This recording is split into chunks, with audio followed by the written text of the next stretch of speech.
안녕하세요. 행복샷입니다. 오늘은 이번 주 시장에 있었던 여러 재료들 중에서 중요한 것들 몇 가지 살펴보고 다음 주 투자 전략에 대해서 생각해보는 그런 시간을 가져볼까 합니다. 이번 주 시장에서 가장 이슈가 되었던 재료는 바로 일본의 수출 규제가 아닐까 싶어요. 일본에서는 그 규제 내용이 이렇습니다. 그동안 우리 한국을 수출 관리 우대 조치를 해줬습니다. 그런데 앞으로는 그 우대 조치 대상국에서 한국을 제외하겠다는 거고, 그러니까 앞으로 우대를 안 해주겠다는 겁니다. 그리고 두 번째는 이제 우대를 해주지 않으니까 반도체 및 군수물자 제조에 쓰일 가능성이 있는 세 가지 품목 원자재 수출 규제를 강화하겠다는 내용입니다. 일본 입장에서는 수출 규제가 아니라 그동안 우대해 주던 것을 이제 우대해 주지 않겠다. 중국은 우대국이 아닙니다. 그래서 일본에서 물건을 수입하고자 할 때 정부의 허가를 받아요.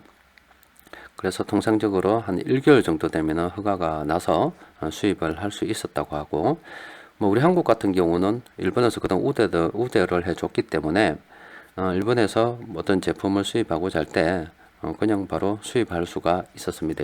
그런데 이제 앞으로는 우리 한국을 우대를 해주지 않고 최장 90일까지 심사를 하겠다는 거예요. 그래서 일본 입장에서는 우리 한국을 그동안 우대해 줬는데 이제 우대를 안 해주겠다고 하니까 그거는 규제가 아니다 이렇게 이야기하는데, 우리 한국 입장에서는 그동안 우대를 받다가 쉽게 잘 됐는데 이제부터는 좀 정부의 허가를 받아야 되는 상황이 되다 보니까 제재라고 여길 수밖에 없는 그런 상황이에요. 그런데 우리 정부에서는 현재 맞대응을 예고하고 있습니다. 또 국민들 사이에서도 반일 감정이 조금씩 커지고 있어서 일본 상품 불매운동까지 조금씩 전개가 되고 있어요. 또 그리고 정부의 대응을 쭉 살펴보니까 WTO에 제소도 하고, 또 대기업 같은 경우는 만일 일본에서 제품을 수입하지 못해서 생산에 차질을 빚게 되면은 일본 수출 물량부터 일단 줄여가겠다, 이런 이야기를 하고 있는데, 여튼 일본과 우리나라 같은 경우는 중간에 그 가공해서 제품을 수입하는 그런 중간재를 생산하는 국가라서 둘이 싸우게 되면 사실은 서로 둘 다 손해입니다. 그래서 저렇게 일본과 사이가 급격하게 이렇게 틀어져 가지고 좀 정치적인 이유도 있겠습니다만은 아쉽습니다만은 이 내용들이 오래가지 않고 장기화되면 둘 다 손해이기 때문에 빨리 정리되는 게 좋을 것 같아요. 그래서 이와 관련해서 뭐 아직 오래되지 않았기 때문에 그래도 우리뿐만이 아니라 시장에서 큰돈 굴리는 세력들도 주의 깊게 살펴보지 않겠어요. 그래서 직접적인 타격이 예상되는 반도체 수출 규제 관련해서 잠시 수급을 살펴보면은 삼성전자와 SK하이닉스 이 두 종목에 있어서 외국인들은 일단 금융투자는 좀 택해둡시다. 이건 좀 택해주고요. 일단은 아직은 그렇게 심각하게 바라보고 있지는 않은 것 같아요. 그런데 기관들 같은 경우는 좀 많이 팔고 있습니다. 오히려 외국인들보다는 기관들이 조금 더 호들갑을 떨고 있다 이렇게 볼 수가 있겠어요. 기관들은 우리 한국 사람들이잖아요. 그런데 조금 아이러니한 것이 정군사 리포트들 같은 거 보면은 그렇지 않아도 반도체 수요가 좀 감소하고 있고, 그래서 반도체 생산량이 조금 줄어들더라도 아직은 크게 우려할 상황이 아니다. 오히려 반도체 수요가 줄어드는 입장에서 반도체 가격이 오르기 때문에 또 수요가 줄어들면 반도체 가격이 상승해서 그 손해보는 만큼 상쇄할 수 있다. 이렇게 아직은 크게 우려스럽게 정부사의 리포트는 나오지 않는데, 바라보지 않는데, 그와 반대로 기관들은 이렇게 물량을 던지는, 삼성전자에서 던지고 있어요. 그래서 조금 엇갈리는 상황인데, 아직도 세력들도 이도저도 정확한 그 미칠 영향에 대해서 체감을 하지 못하는 것 같아요. 아마 정치적인 어떤 일로 인해서 벌어졌기 때문에 조만간 마무리되지 않겠나. 또 장기화되면은 양국 다 피해를 보기 때문에 장기화돼 어느 정도 선에서 적당히 합의하고 마무리되지 않겠나 이렇게 바라보는 것 같은데, 세상 일이 그렇더라고요. 한쪽에서 사과를 하면 돼요. 우리 그런 거 있잖아요. 뭐 밖에서 서로 언쟁이 벌어졌을 때 전혀 별거 아닌 거 가지고 언쟁이 벌어집니다. 벌어졌을 때 그게 사소한 일이지만은 어느 순간 자존심 싸움으로 번지게 되면은 그때부터는 골치 아파요. 그래서 어느 한쪽이 굽히지 않으면, 아니면 어느 한쪽이 어떻게 화해를 요청하지 않으면 그게 큰 싸움으로 번지는 경우 여러분들께서도 많이 봤고 경험해 보신 분들도 많잖아요.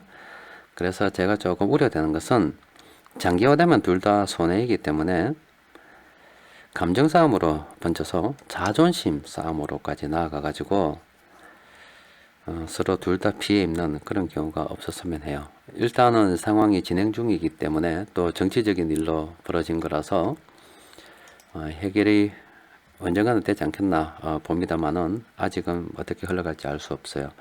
근데 제가 볼 때 가장 답답한 것은 바로 기업이 아닐까 싶습니다. 기업이 무슨 죄가 있다고 이런 고통을 겪어야 되는지 모르겠습니다만은 우리 국민들이야 일본 제품 구매하지 않는다라고 생각하면 것이고, 실제 그래 안 하면 돼요. 안 하면 되지만 물건을 만들어서 파는 입장에서는 굉장히 피말리는 일이 됩니다. 그래서 기업 같은 경우는 정부의 방침도 따라야 될 것이고, 또 적극적으로 일본 상품을 대체할 수 있는 부분이 없는가 경영자들은 생각을 할 거고, 그래도 정 없다면 기업 개별적으로라도 어떻게 로비라도 해서 가가지고 제발 물건 좀 달라고 사정하지 않을까 싶어요. 그래서 어떤 대체 수단이 어떤 있을 때까지는 그 대체 수단이 확보되기 전에까지는 아마 일본의 관련 거래 업체에 사정하는 일도 벌어지지 않을까 싶어요. 하여튼 기업하는 입장에서는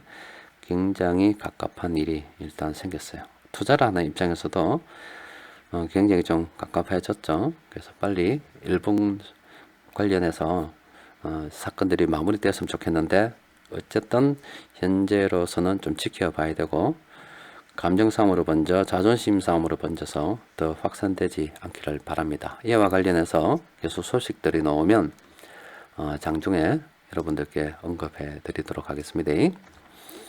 일단 일본 수출 규제는 좀 지켜봐야 되고요. 금리 관련해서는 또 골치 아픈 일이 생겼습니다. 미국이 어떻게 저렇게 잘 나가는지 모르겠어요. 미국에서 고용 호조로 인해서, 그러니까 지난달 미국 신규 일자리가 22만 4천 개나 불어나 버렸습니다. 전월 대비, 전월에는 한 7만 2천 개였는데 대비 한 3배 이상 증가해 버렸어요. 미국 경제가 다시 잘 돌아가 버리니까 기준금리 인하하겠나, 또 인하한다 하더라도 우리가 시장에서 예상하는 만큼 많이 일어나겠나, 인하가 되겠나, 이런 생각이 지금 번져 버렸어요. 그래서 투자자들이 그렇다면 돈이 찔끔 불어나면 유동성 장세도 어렵지 않겠나, 이런 생각들이 지금 조금씩 퍼지고 있는 중입니다. 그래서 미국이 참 부럽죠. 우리나라 같은 경우는 지금 정부에서 일회용 일자리, 단기 아르바이트 이런 일자리들로 간간히 지금 버텨가고 있는데, 미국에는 저렇게 일자리가 많이 불어나고 있으니 얼마나 부럽습니까? 여튼 미국의 경제 상황이 일자리가 증가해서 너무 좋은 걸로 나오기 때문에 기준금리 인하에 대한 기대감이 감소하고 있어요. 그래서 어쨌든 10일에는 파월 연준 의장이 청문회를 참석합니다. 또 이때 어떤 이야기가 나올지를 좀 지켜봐야 되고요. 다음 주 수요일입니다. 그리고 또 10일에는 저번에 있었던 FOMC 의사록이 공개가 돼요. 그때 어떤 내용이 있었는지도 이제 실제 확인해 볼 수가 있겠죠. 그래서 다음 주는 파월 연준 의장의 발언을 좀 우리가 관심 있게 살펴봐야 됩니다. 그런데 일단은 기대를 그렇게 많이 하지 않는 게 좋겠어요. 기존은 미국 같은 경우에 너무 지금 고용이 좋아가지고 시장의 기대감이 조금 떨어져 있어요. 그 유럽 중앙은행에서는 유럽은 어렵죠. 그래서 필요하다면 초과 지준, 예치금, 차등금리, 금리 인하, 자산 매입 조치하겠다, 돈 풀겠다고 이야기했고요. 일본 중앙은행에서도 만약에 어려워지면은 추가 완화하겠다, 돈 풀겠다 이야기했고, 신흥국에서는 금리 인하를 실제 하고 있어요. 인도, 호주, 러시아 등 하고 있고, 우리나라도 이런 추세로 가면 조만간 금리 인하를 하지 않을까 싶어요.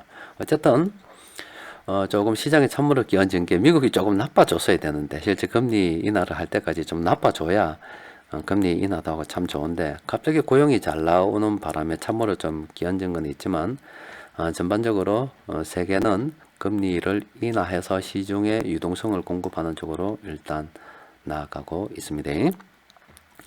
미중 무역 협상 관련해서도 다음 주가 되면 이제 고위급 협상이 시작이 되는데, 여기서 우리가 주의 깊게 살펴봐야 될 부분은 바로 미국에서 화웨이 제재를 지금 계속 지속하고 있는데, 이게 어떻게 될지 잘 살펴봐야 됩니다. 만약에 미국에서 고위급 협상이 시작됐는데도 불구하고 이미 중국 같은 경우는 트럼프 대통령을 시진핑이 만나기 전에 미국에 콩 살게, 많이 사줄게 이렇게 먼저 화해의 악수를 청했거든요.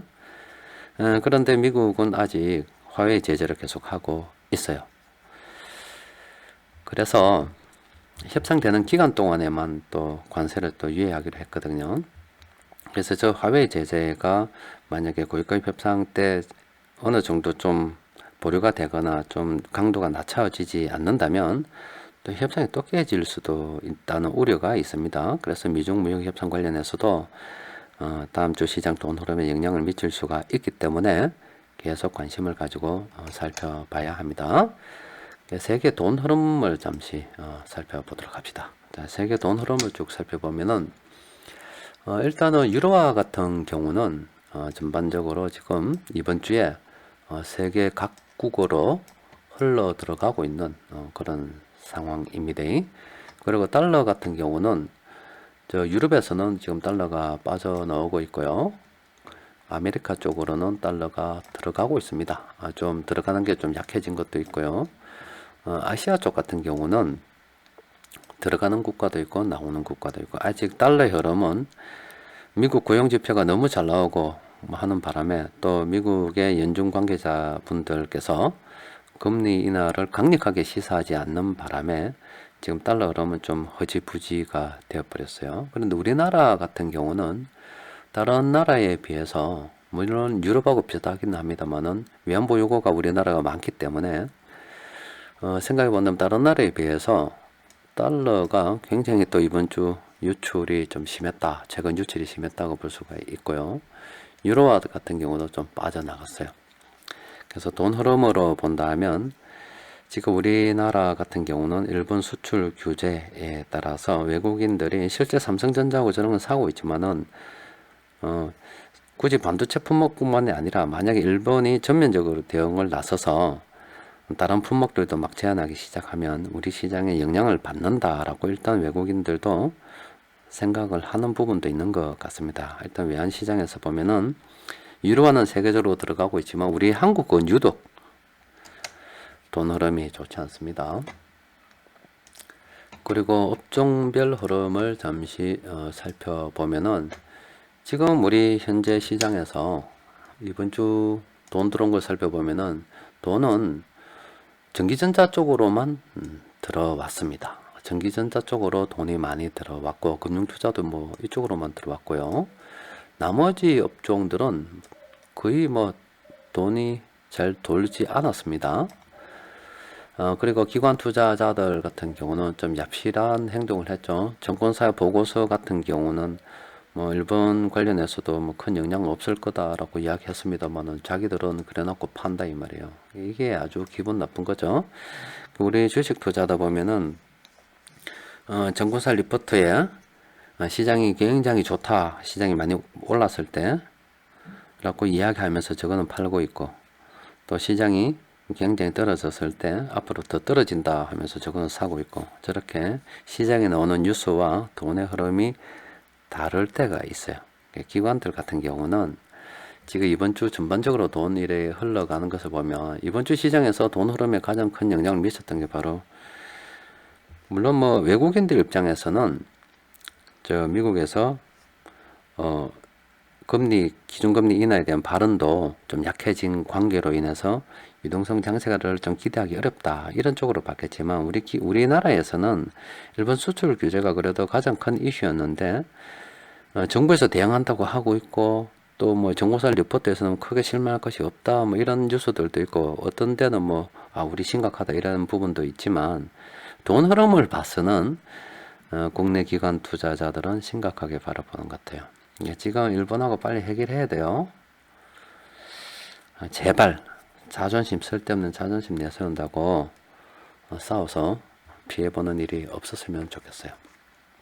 자, 이번 주 그래도 시장에서 조금 관심 있게 봐야 될 부분은 바로 이 화학업종이 아닐까 싶습니다. 유독 화학업종으로 돈이 많이 들어왔어요. 그래서 화학업종 잠시 살펴보면은 SK 이노베이션과 S-오일, 롯데케미칼 이쪽으로 돈이 많이 들어왔거든요. 이 관련해서도 조금 이따 살펴봅시다. 그래서 이 화학업종 같은 경우에 지금 왜 저래 돈이 들어오나 봤더니, 지금 우리 정유업계 있잖아요. 정유업계. 우리가 S-오일 같은 정유업계. 지금 미국에서 셰일가스 개발을 해서 지금 석유가 풍부하게 생산이 되고 있어요. 그러니까 예전처럼 기름 팔아가지고 돈 남겨 먹기가 참 어렵다 이 말이죠. 그리고 미국에서 현재 활성화되어 있지만 언젠가 저 기술이 중국도 가고 뭐 호주도 가고 러시아도 가고 뭐 다른 나라로 안 퍼지겠어요? 그러면 지금보다 더 많이 석유 뽑아낼 수 있다 이 말이죠. 또 앞으로 그 자동차 같은 경우도 점점 석유 사용을 줄여가겠다고 이미 유럽에서도 많이 선언을 했잖아요. 앞으로 2032년인가요? 2030년이 되면은 뭐 가솔린 엔진조차도 뭐 허용하지 않겠다. 뭐 이런 국가도 있는 것 같은데, 점점 자동차도 탈석유화 쪽으로 가고 있기 때문에 석유 정유업계는 이제 화학업종, 화학 쪽으로 진출하지 않을 수가 없어요. 그래서 화학업종으로 지금 투자가 이어지기 때문에 일단 화학업종으로 돈이 들어오고 있는 것 같아요. 그래서 지금 한 어느 정도까지는 괜찮을 것 같은데, 한 10년, 20년 이렇게 장기적으로 보면 뭐 그까지 안 가도 될 수도 있을 것 같아요. 지금 정유업계에서 설비 투자를 해서 화학 공장을 짓잖아요. 그러면 화학 제품을 생산할 거 아닙니까? 그럼 기존의 화학업체는 어떻게 되냐 이 말이에요. 그러면 장기적으로 볼 때는 화학업계의 공급 과잉이 일단 예상이 된다고 볼 수가 있습니다. 그래서 우리가 화학업종 같은 거 투자할 때는 일단은 정유업계를 중심으로 해서 일단 투자가 일어나고 있고 체질 변화를 꾀하고 있기 때문에 살펴보는 것이 좋은데, 장기적으로 보게 되면은 일단은 좀 지켜봐야 돼요. 그래서 어느 정도 투자하다가 정유업계는 일단 정리를 해놓고, 또 어느 정도 생산 과잉이 일어나서 치킨 게임이 일어나게 되면은 그 중에 이제 사라지는 종목들이 있을 거 아닙니까? 그래서 살아남는 쪽으로 다시 들어가겠다는 생각으로, 그렇게 장기적으로 일단은 화학업종을 보기는 어렵겠다 이렇게 볼 수가 있겠어요. 자, 화면 좀 올려서 자, 이번 주 시장을 잠시 살펴보도록 합시다. 자, 이번 주 시장은 좋지 않았습니다. 전형적인 또 시장이 안 좋을 때 모습이죠. 이렇게 중형주 같은 경우는 이등평균선을 쭉 타고 힘없이 흘러내리는, 이게 참 좋지 않은 모습이에요. 화학주 같은 경우도 저는 좋지 않습니다. 그리고 대형주도 조정을 받았어요. 그래서 시장 전반적인 돈 흐름은 좋지 않습니다. 기관들이 많이 팔았잖아요. 그래서 지금 같은 경우는 개별 종목 중심으로 바라봐야 되는 시장이 아닐까 싶습니다. 그래서 시장에서 돈이 많이 들어온 종목들은, 이번 주에 많이 들어온 종목들은 이런 종목들이에요. 이런 종목들인데, 지금 현재 기관들도 일본 수출 규제 때문에 그런지 몰라도 쪼려서 많이 팔고 있어요. 그래서 전부 다 살 거는 안 되고, 가능하면은 쭉 살펴보다 보면은 외국인과 금융투자 그리고 이 보험들 투신들이 동시에 사고 있는 종목들이 보입니다. 우리 카페에서도 정리해 드렸잖아요. 그래서 이렇게 가능하면은 세력들이 동시에 사고 있는 종목들을 중심으로 해서 또 그리고 그 종목 실적도 조금 바라봐야 되겠죠. 접근을 하는 것이 좋을 것 같아요. 그래서 지금부터는 개별 종목 중심으로 접근하는 게 좋습니다. 일단 화급 정도 개별 종목에 포함될 수 있기 때문에 보긴 보되 장기적으로는 정력 빼서 설비 투자가 어느 정도 진행이 되고 제품을 생산하기 시작하면은 결국 화학업계도 공급 과잉이 예상되기 때문에 그렇게 장기적으로 일단 보기 어렵고, 일단은 그래도 돈 흐름을 중심으로 해서 개별 종목 장세를 준비하는 게 좋겠고, 또 세력들이 계속 살 수 있는 원동력은, 주식을 계속 살 수 있는 원동력은 어디까지나 실적입니다. 그래서 그 기업에 돈이 들어간다 하더라도 실적 개선이 이어진다면 그 종목은 좀 멀리 볼 수 있겠다고 생각하는 게 좋고, 그 종목이 실적 개선 없이 그냥 돈이 들어간다면 일시적인 테마 형성에 의해서 흘러 들어가는 경우가 많기 때문에 그런 종목들은 조심해야 됩니다. 또 그리고 가능하면 수급이 외국인과 기관이 동시에 순매수하는 종목이 좋겠고요. 지금 현재 우리 한국에서도 뭐 계속 이런 진행되고 있는 상황입니다. 대출 규제가 진행이 되고 있어요. 그래서 기업들도 돈이 딸릴 수 있습니다. 그렇다 보면 유상증자가 일어날 수가 있어요. 그래서 현금 흐름, 부채 비율, 유보율, 이자 보상 비율 뭐 이런 것들 우리가 주의해서 살펴보면서 투자를 해야 됩니다. 자, 시장에 조금 줄여볼까요? 자, 여러 가지 이슈들이 참 많습니다. 그렇지 않아도 우리나라 같은 경우는 미중 무역 협상으로 힘든데 일본까지 저렇게 또 사이가 안 좋게 되었으니 참 힘듭니다. 또 기업하는 입장에서 생각해 보면 기업가들 정말로 힘들 것 같아요. 이 정치하는 사람들 앞에도 저 선거 때문에 안 그렇겠어요. 뭐 트럼프 같은 경우도 선거 때문에, 표 때문에 저런 것도 있을 겁니다. 우리나라 정치는 이야기 안 할 거고요. 하여튼 이 정치하는 사람들 정신 차려야 돼요. 기업하는 사람들이 무슨 죄가 있다고 정치하는 사람들 부르면 나가가지고 일러서서 인사도 해야 되고, 트럼프 부르니까 또 우리나라 기업인들 다 나가서 인사 안 했습니까? 또 정부에서 일본 수출 규제로 대응책 뭐 한다니까 또 가가지고 이렇습니다 저렇습니다 또 이야기도 또 해줘야 되고, 기업하는 사람들 참 하기 쉽지 않습니다. 아무쪼록 투자하는 입장에서 쭉 기업가들을 보면 불쌍합니다. 또 우리도 투자를 할 때 기업들이 좀 잘 돼야 우리가 돈도 좀 벌고 할 건데, 참 미국도 부럽고 고용이 저래 잘 나오면 얼마나 좋겠노. 자, 뭐 개별 종목을 중심으로 보면서 뭐 앞으로 나아지겠지 생각하면서 희망을 가지고 또 살아봅시다. 지나다 보면은 또 어려움이 지나고 또 좋은 시절이 안 오겠어요. 또 그리고 투자의 관점에서 바라보게 되면은 이렇게 경제가 좀 개판일 때, 제각각 나아갈 때, 정신 못 차리고 있을 때, 돈이 막 메마를 때, 이때가 좋은 투자 시기예요. 그런데 이제 부동산 같은 경우는 좀 그런 생각을 할 때 조심해야 돼요. 인구 자체가 줄어들고 있잖아요.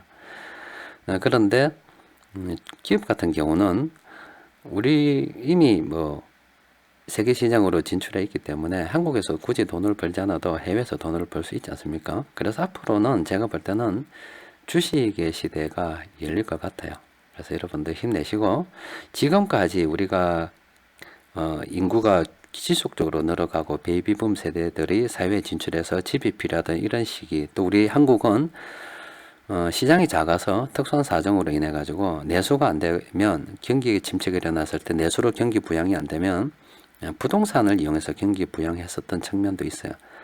그래서 오랜 기간 부동산 불패 신화를 믿어 오셨던 분들께서는 이제 조금 방향을 선회해야 될 겁니다. 인구 구조도 그렇지 않고 부동산으로서는 어떤 국지적으로 도심지 재개발 이런 전통적인 우리가 중심지 이런 쪽은 괜찮겠습니다만은 외곽 지역으로는 굉장히 힘들 수가 있어요. 그래서 부동산은 예전만 못할 것이 분명합니다. 앞으로는 지금까지 부동산의 시대였다면 앞으로는 주식의 시대가 열릴 가능성이 큽니다. 그 뒷받침을 해줄 것이 바로 오늘도 끊임없이 4차 산업혁명이라고 해서 기술 개발이 진행되고 있고, 오늘도 통신회사에서는 끊임없이 5G라 해가지고 기지국을 설치하고 있어요. 자, 이렇게 통신 네트워크가 연결되고 자동차 산업이 바로 인터넷이 연결되면서 우리가 각 가정에서 인터넷을 마음대로 할 수 있잖아요. 그렇듯이 자동차 안에서도 인터넷이 마음대로 쓸 수 있고 자동차도 막 통신이 연결되어서 발전하게 되면은 지금까지와 다른 또 다른 어떤 시장이 열릴 것 같아요. 그래서 그 주식 투자하시는 분들은 앞으로 주식의 시대가 열릴 것 같으니까 어렵더라도 묵묵히 참고 열심히만 해보세요. 제가 볼 때는 답이 있습니다. 자, 이상입니다.